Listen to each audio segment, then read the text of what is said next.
গত মঙ্গলবার সন্ধ্যায় লেবাননের রাজধানী বৈরুতে ব্যাপক ধ্বংসযজ্ঞ চালায় ইসরায়েল। গণমাধ্যমগুলো বলছে সেখানে হিজবুল্লাহর কমান্ডার ফুয়াদ শোকরকে লক্ষ্য করে ইসরায়েল বিমান হামলা চালিয়েছে। গত মঙ্গলবার সন্ধ্যার ওই হামলায় তিনি নিহত হয়েছেন বলে দাবি করেছে ইসরায়েলি সামরিক বাহিনী। যদিও এ ব্যাপারে হিজবুল্লাহ বলছে ভিন্ন কথা। হিজবুল্লাহর দুটি সূত্রের বরাত দিয়ে একাধিক সংবাদ মাধ্যমে জানিয়েছে ফুয়াদ শোকর এই হামলা থেকে বেঁচে গেছেন। অবশ্য এ বিষয়ে এখন পর্যন্ত আনুষ্ঠানিক কোনো বিবৃতি দেয়নি সংগঠনটি। হিজবুল্লাহর ঘাঁটি হিসেবে পরিচিত বৈরুতের দক্ষিণ উপকণ্ঠের হারেদ্রেইত এলাকায় এ হামলা চালানো হয়েছে। লেবাননের স্বাস্থ্য মন্ত্রণালয় জানিয়েছে হামলায় ৩ জন নিহত হয়েছেন, আহত হয়েছেন ৭৫ জন। এক বিবৃতিতে ইসরায়েলের সামরিক বাহিনী বলেছে বিমান হামলায় হিজবুল্লাহর শীর্ষ কমান্ডার ফুয়াদ শোকর নিহত হয়েছেন।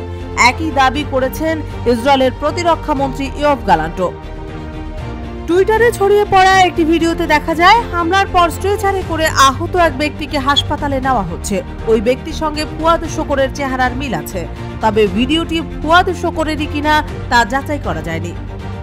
ফুয়াদ শোকরের বয়স ৬০ বছরের বেশি হবে বলে ধারণা করা হয়। যুক্তরাষ্ট্র বলছে ১৯৮৩ সালে বৈরুতে যুক্তরাষ্ট্রের মেরিন সেনাদের ব্যারাকে বোমা হামলার কেন্দ্রীয় ভূমিকায় ছিলেন তিনি। ওই ঘটনায় ২৪১ জন মার্কিন সেনা নিহত হন। তাকে ধরিয়ে দিতে $৫০ লাখ পুরস্কার ঘোষণা করেছিল যুক্তরাষ্ট্র। আড়ালে থাকতে পছন্দ করা মুগনিয়েহকে হিজবুল্লাহর সামরিক কর্মকাণ্ডের মূল পরিকল্পনাকারী হিসেবে স্মরণ করা হয়ে থাকে। তিনিও যুক্তরাষ্ট্রের মোস্ট ওয়ান্টেড সন্ত্রাসী তালিকায় ছিলেন। প্রায় ৪ দশক আগে প্রতিষ্ঠা হওয়া হিজবুল্লাহর শীর্ষ সামরিক কমান্ডারদের একজন ফুয়াদ শোকর। তিনি সশস্ত্র গোষ্ঠীটির প্রয়াত কমান্ডার ইমাদ মুগনেহের বন্ধু। ২০০৮ সালে সিরিয়ার রাজধানী দামেস্কে গুপ্ত হত্যার শিকার হন তিনি।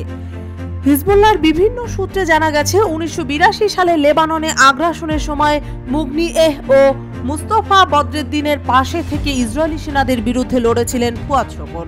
২০১৬ সালে সিরিয়ায় নিহত হন হিজবুল্লাহর অভিজ্ঞ কমান্ডার মুস্তফা।